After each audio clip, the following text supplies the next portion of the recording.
Hello, everyone, and welcome to the Red Hour, a show I do twice a week where I throw a little chaos into Star Trek by reviewing a random episode. Today's episode is Deep Space Nine, Season 1, Episode 17, The Forsaken. So I'm doing basically what I don't do the Red Hour. I do the Red Hour. If you're new, I do the Red Hour Wednesdays and Thursdays at 8 p.m. Eastern Standard Time. But today and tomorrow I'm doing a bonus episode to kind of catch up with some lost time that I had from like a month ago or whatever, a few weeks ago. But anyway, so to the episode The Forsaken, again, is the episode that I'm doing today. And at the end of the review, I will press the randomize button, and we will see what tomorrow's episode will be. So if you're new, that's how this works. Uh, it starts off with a station log, and some Federation ambassadors are visiting the station to basically get some more information about the wormhole. And Cisco has placed Bashir in charge of like entertaining them and keeping them busy. Basically, he wants to keep them away from Cisco wants to keep them away from him. So they're sitting there at Cork's bar, and one of them asks where Cisco is, and Bashir makes up a lie saying that that he's doing a recalibration sweep. And the guy asks, "What are they recalibrating?" And he says, "Everything." And there's a Vulcan ambassador there, and he wants to see the facility and doesn't want his time to be wasted on pleasantries and stuff like that. And then we see a familiar face. We see Loxana Troy, and someone at Quark's bar has stolen her brooch. And she screams out loud, and everybody comes to see what's going on. And Odo shows up and basically asks her if she's sure that the brooch is missing or stolen, and she says yes, and basically, oh, and Quark is saying how he's not responsible for anything that goes on that's not bar related. So somebody stealing, obviously in points out that it's written above the door, which Bashir says that you would need a chair to read that. So, a little bit of his weaseling out of the situation. And then so Odo says, he says, "You're Betazoid, right?" And she says, "Yes." And he says, "So you're telepathic?" And she says, "Yes." So he asks her if she thinks or she feels that there's anybody in the room that feels guilty to her. So she closes her eyes and sort of reads the room and says no. But then says that is, she can't read Ferengis.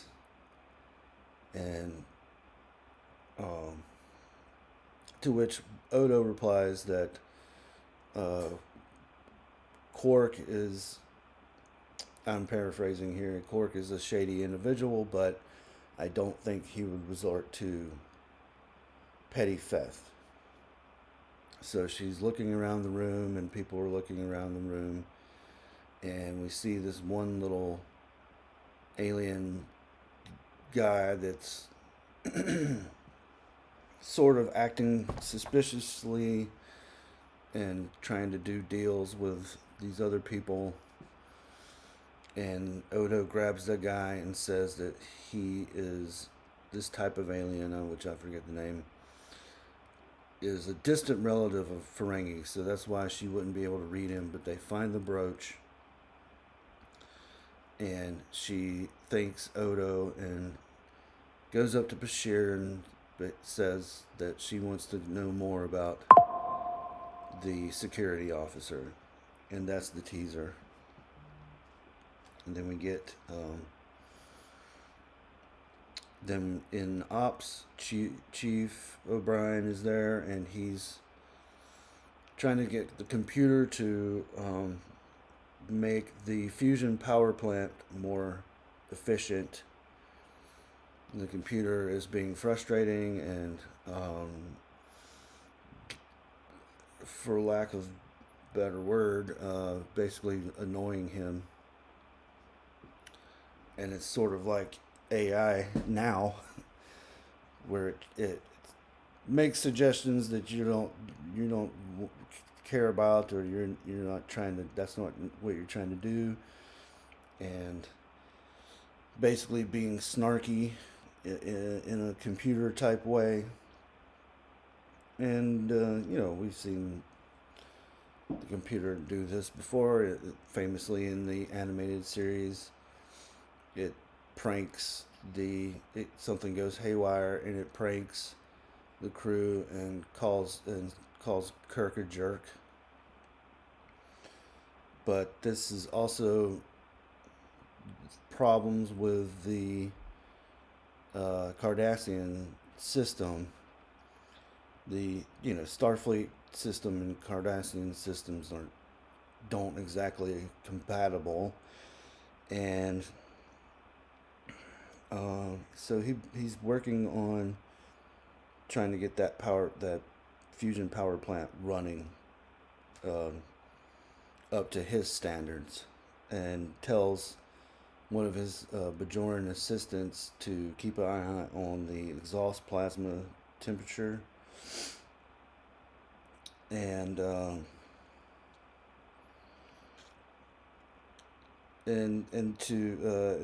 they have to use deuterium to change the power flow to the reactor. And Cisco comes in and says it's only a computer, chief, and O'Brien's explaining the situation, and that to an engineer, it doesn't live up to his standards, and he wants to rebuild the computer, and says it'll take him 2 years or 3 years. And Cisco's just sort of like doesn't understand the situation, but gives him permission, says it's your problem, so go ahead.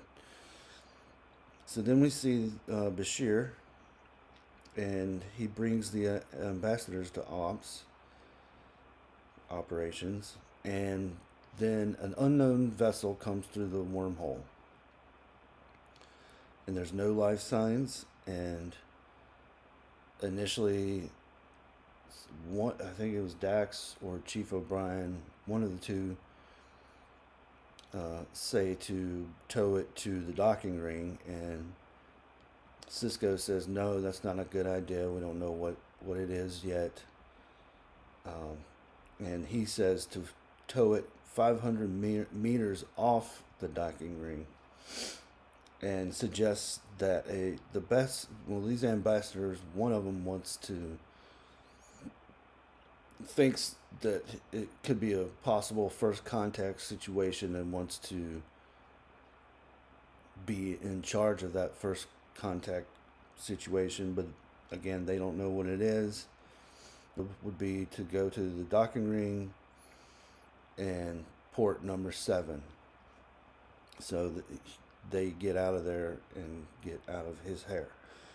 So then we see Odo's office, and Loxana comes in, and she's basically observing Odo from a distance, and she's dressed in like this kind of see-through shirt. I mean, obviously it covers her boobs, but you can pretty much see what else is there. You know, there's she's not wearing a bra, and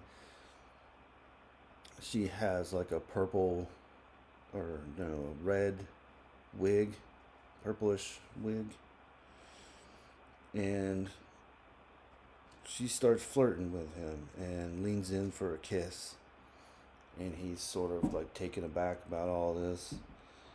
Then she then in ops back at ops, Dax tells the computer to start translating the probe using all known translations or whatever to try to, I guess, basically use the universal translator to translate the probe, and then they're going to download the information. Then back in Cisco's office, Odo comes in, and he's complaining about Mrs. Troy and tells him that she tried to make moves on him and that she's being flirty, and he says basically, what's the problem with that? And talks about romance, and Odo says that you don't need all of that to procreate, and you don't need flowers, you don't need for romantic gestures and different stuff.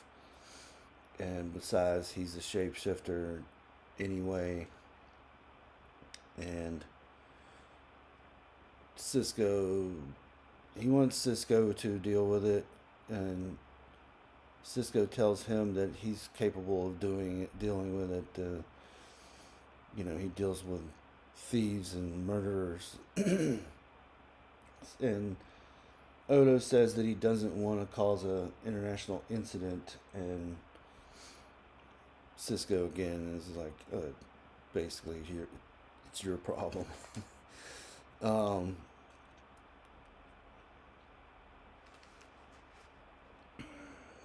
and says to handle it with delicacy. I can't read my own handwriting. So the probe, back with the probe, Dax says that it has enough computer capacity to run a Galaxy class starship. Then we see Odo about to go onto the turbo lift, and Mrs. Troy shows up, this time wearing a nice red dress, tight-fitting red dress, and she now has blonde hair. And overall speaking, I think she all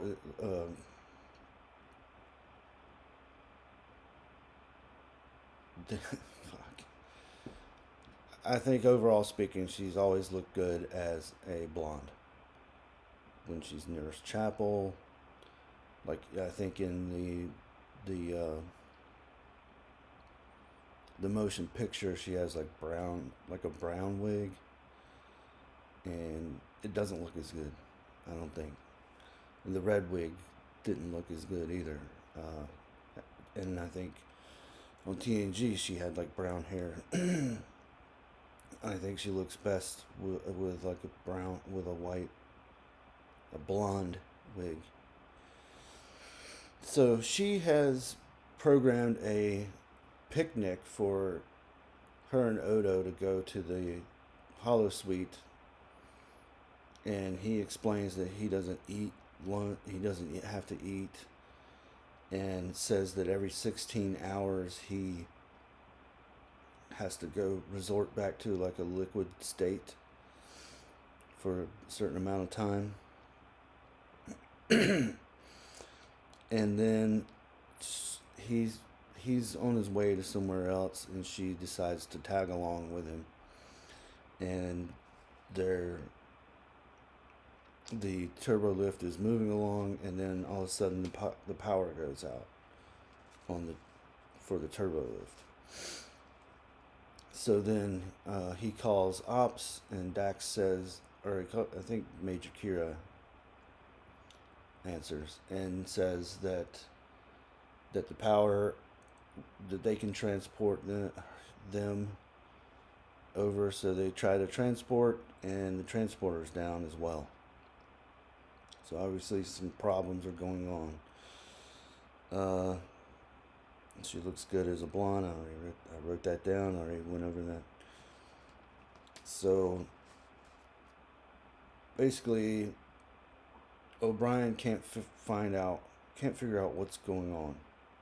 They can't find anything wrong with either system, and inside the turbo lift, Odo says to her that there's no danger. There should be no danger. We should be fine. And she starts to talk to him, and he says he'd like to pass the time quietly. And she says that she likes quiet men, and continues to talk and basically can't shut up. And basically,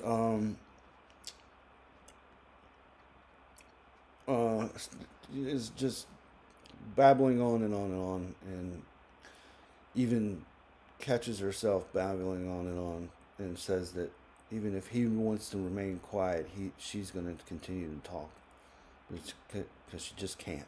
She can't help herself. So she tells the story of her being kidnapped, her and Troy and Riker being kidnapped by the Ferengi captain, or they're not called captain, it's Damon.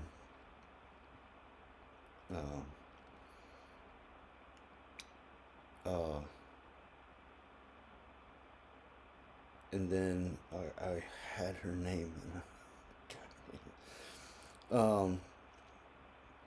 So then Bashir is talking to Cisco,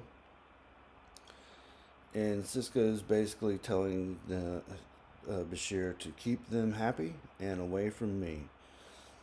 And Bashir says, and Cisco explains that we all have had to go through this, taking care of VIPs, and this is just his time, and that and then he asks Cisco, like, was there a point where he graduated? Cisco graduated from having to do this, and he said there was a time where he hit a guest, one of the guests, because they were basically trying to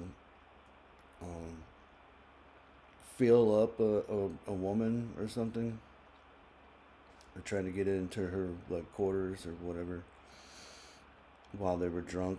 And then says to Bashir to not hit any of the guests. He's not as convinced as he's not as nice as Dax, the other Dax, Tarzan.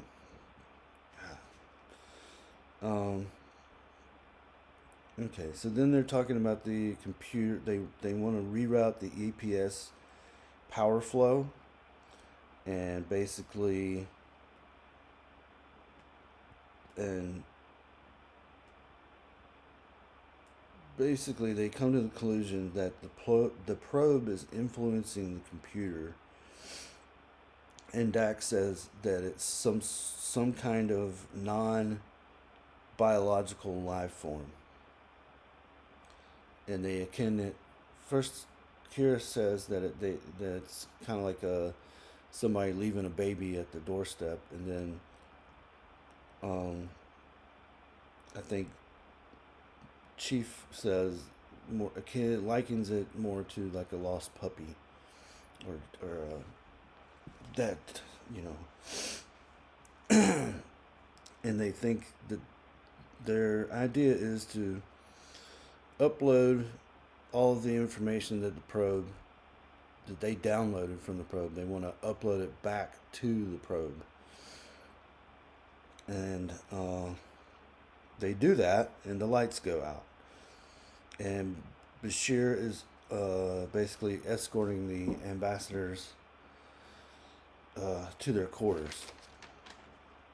And then back on the turbo lift, we see Odo. He's having a hard time maintaining his shape, and she's asking him, Majel Barrett, fuck. Majel Barrett. Yeah, she looks better as a blonde, in my opinion. But that was a delayed response there. I had to have my own Chief O'Brien in my brain, working on the inside of my brain, looking for the name Majel Barrett. And anyway, she's talking about his childhood where he was in a lab and he was tried to be like the life of the party at first. Like if somebody asked him to turn into a chair, he would turn into a chair. If they asked him to turn into something else, he would turn into something else. And then she kind of thinks that it's like a lonely existence, and asks him if he's okay. And he says yes, and then he starts to kind of fall over or whatever. And basically he's falling apart. He can't maintain his shape. Back on ops, and says that it's been 15 hours. He's in hour 15. Back on ops, they order a level 1 diagnostic, which the computer says will take 45 minutes. And then Cisco asks the computer to do something else, and then somebody, I think Dax, asks the computer to do something else. And meanwhile, the Bajoran worker, who I think is also the same one from In the Hands of the Prophets, I'm not 100% sure, which is only like a few episodes later. But she's like taking bits of the computer out, like little circuitry or whatever. They're basically trying to overload the computer system.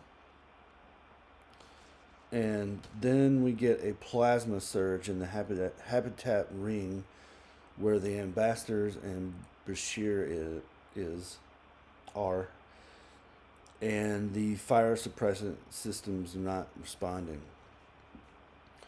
Which reminds me of this final episode of Starfleet Academy, where there's fires everywhere and nobody takes any effort to put them out, and there's no fire suppressant at all. There's no sprinklers. There's no nothing.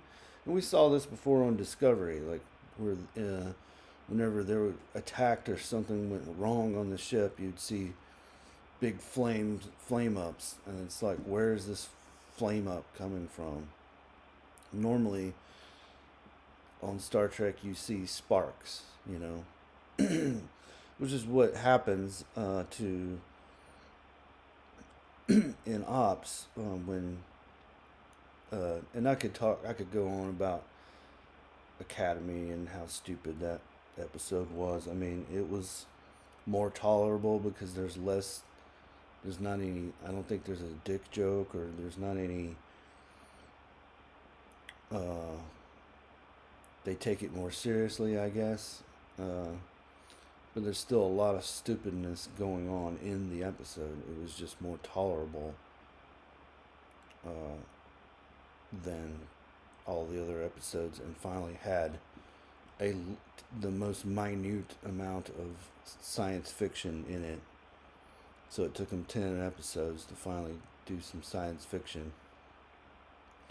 But I'm not going to talk about that, and I haven't been doing reviews. I think I did a review of the first episode, and that was enough for me. So, where are we at? Fire. So, and it happens. So there's a fire breaking out, and Bashir is basically trying to save the ambassadors. And so they get to a door and they can't get through it. They shoot phasers at it, and they can't. It doesn't really affect it. So they have to try another means. Then Chief O'Brien is talking to Dax, and basically, again, they use this analogy that this entity is like a puppy, and he says, he had a pup once, and if you shut a puppy in, all it wants to do is get out and run around. So he says that he's going to build a doghouse for it, and she asks him what that means. Then we see Odo getting worse, and he has his back faced to Mrs. Troy, and she says, "Is there anything I can do to help?" And he says, "You can't. There's nothing you can do." And she wants him to face her so she can talk to him and help him out. And his face is like melting, basically. Not as bad as when they had the virus, but bad enough. And or the other time when him and Garrick get captured, and Garrick is like torturing him. But still, bad enough. He can't maintain his shape, and she says there's nothing to be embarrassed by. He says that, hey, Gavin Blackburn is here. Says that he's not embarrassed. It's just a private matter. And she asks if she can help. She basically hands him her wig, and he turns around and his face is melting, and she just has plain hair, I guess in a bun. I don't know, but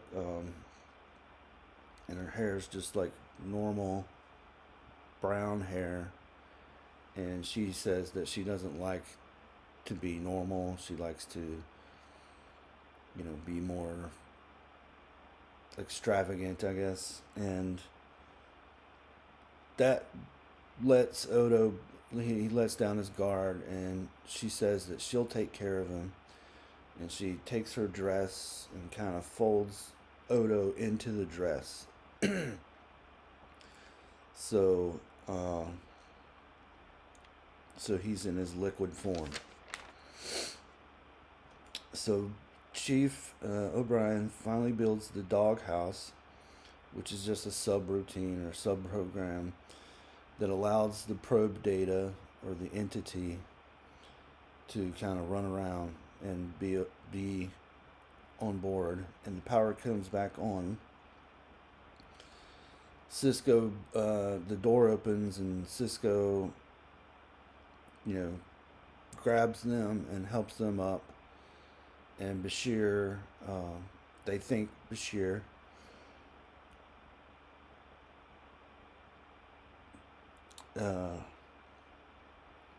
what does that say? Although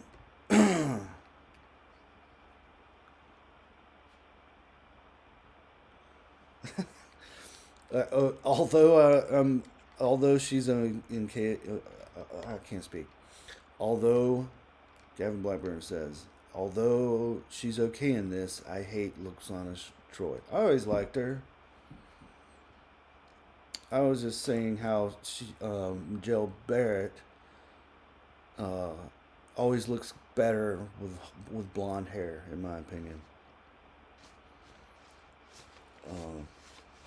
You know, when I was watching TNG, you know, you're in your, well, I started off as in middle school, or you know, whatever, like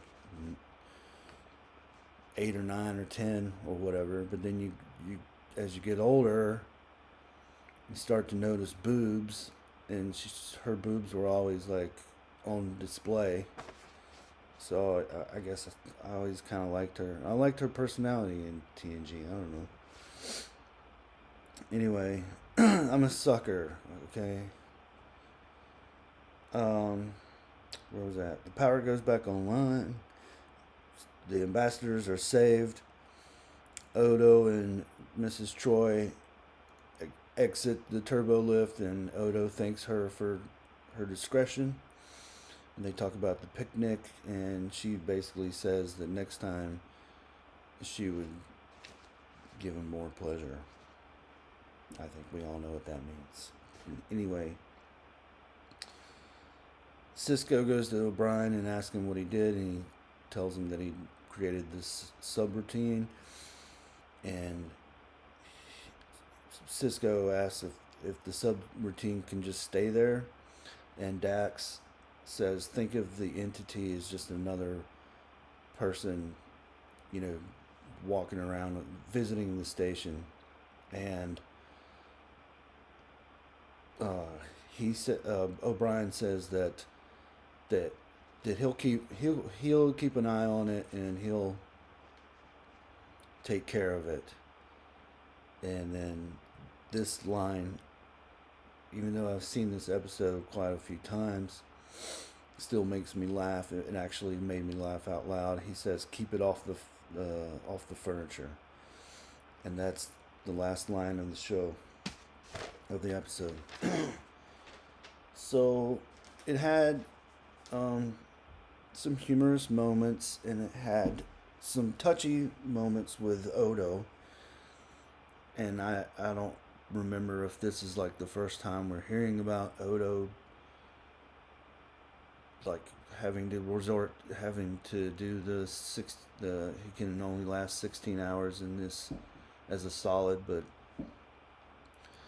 I guess it's new information for the viewer, and I think overall it's a decent episode.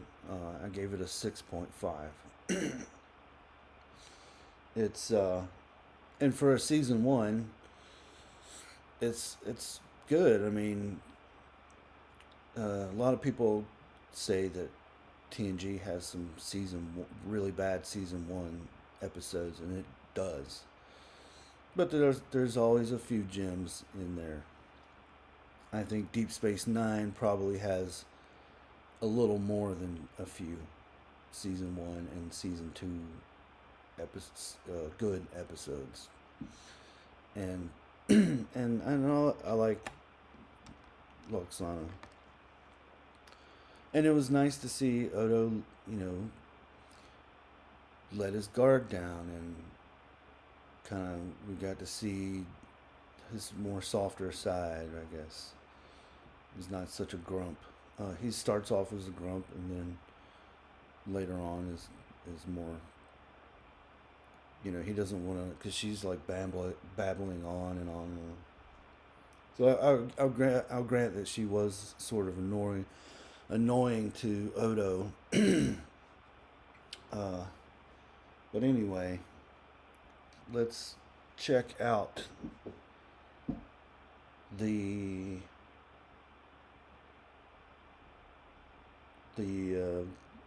random episode generator, and I'm getting a notice saying that Admiral Teague will be live in 30 minutes. So I'm going to head over to his channel and stay in and pop up in the chat and stuff.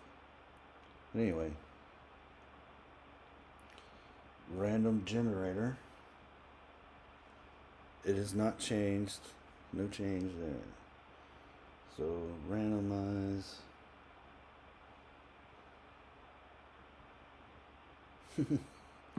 I'm pretty sure I have not done this one.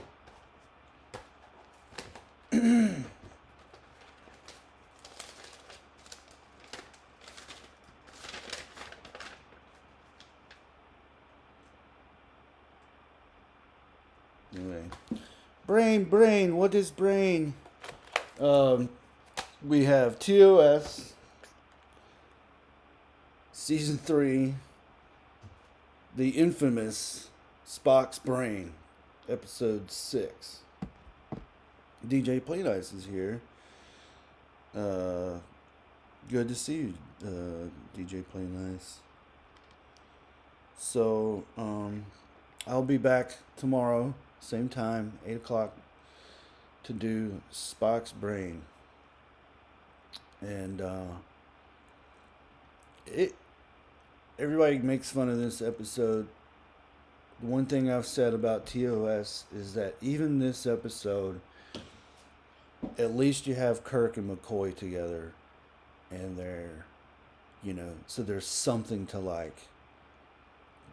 Where with other shows we shall not mention, there's little to nothing to like. So, but that our headache with that show that I'm not going to mention is over for now. So have a good night, everyone. Thanks for coming by, Gavin Blackburn, and DJ Play Nice. Thanks to anybody that's lurking. Thanks for anyone that watches this in the future. I'll be back tomorrow, same time, 8 p.m. Eastern, to review Spock's Brain. Brain. What is brain?